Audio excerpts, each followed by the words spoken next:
ನಮಸ್ಕಾರ NRTV Kannada YouTube channel coffee ನ್ಯೂಸ್ಗೆ ಸ್ವಾಗತ. ನಾನು ಅಜ್ಜಂಪುರ ನಾಗೇಶ್, ಚಿಕ್ಕಮಗಳೂರು ಜಿಲ್ಲೆ ಅಜ್ಜಂಪುರದಲ್ಲಿರುವಂಥ ಪೊಲೀಸ್ ಠಾಣಾ ವ್ಯಾಪ್ತಿಯಲ್ಲಿ ಬರುವಂತಹ ಎಲ್ಲ ಪ್ರೌಢಶಾಲಾ ಮಕ್ಕಳ ಒಂದು ಸಹಯೋಗದೊಂದಿಗೆ ಅಂತಾರಾಷ್ಟ್ರೀಯ ಮಾದಕ ದ್ರವ್ಯ ವ್ಯಸನ ಮತ್ತು ಅಕ್ರಮ ಸಾಗಾಟ ಮಾರಾಟ ವಿರೋಧಿ ದಿನವನ್ನು ಆಚರಣೆ ಮಾಡಿದ ಈ ಸಂದರ್ಭದಲ್ಲಿ ಮಕ್ಕಳು ಸ್ಟ್ರೋಗಳನ್ನು ಕೂಗುವ ಮೂಲಕವಾಗಿ ಸಾರ್ವಜನಿಕರಲ್ಲಿ ಒಂದು ಎಚ್ಚರಿಕೆಯನ್ನು ಮೂಡಿಸಿ ಮೂಲಕ ಅರಿವು ಮೂಡಿಸಿದ್ದಾರೆ.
ಇದು ಕರ್ನಾಟಕ ರಾಜ್ಯ ಪೊಲೀಸ್ ಇಲಾಖೆಯ ಮಹತ್ವವಾದ ಹೆಜ್ಜೆ.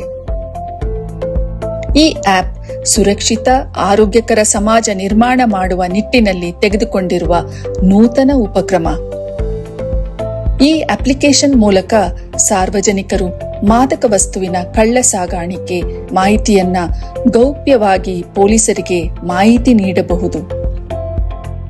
ಅದಲ್ಲದೆ ಈ ಆಪ್ನಲ್ಲಿ ಮಾದಕ ವಸ್ತುವಿಗೆ ಸಂಬಂಧಿಸಿದ ಕಾನೂನಿನ ಪ್ರಮುಖ ಅಂಶಗಳು, ವ್ಯಸನ ಮುಕ್ತ ಕೇಂದ್ರಗಳು ಹಾಗೂ ಪುನರ್ವಸತಿ ಕೇಂದ್ರಗಳ ಮಾಹಿತಿ ಸಹ ಒದಗಿಸಲಾಗಿದೆ.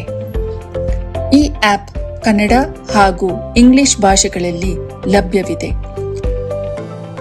ಬನ್ನಿ, ನಾವೆಲ್ಲ ಕರ್ನಾಟಕವನ್ನ ನಶೆ ಮುಕ್ತ ಕರ್ನಾಟಕವನ್ನಾಗಿ ಮಾಡುವತ್ತ ಸಾಗೋಣ.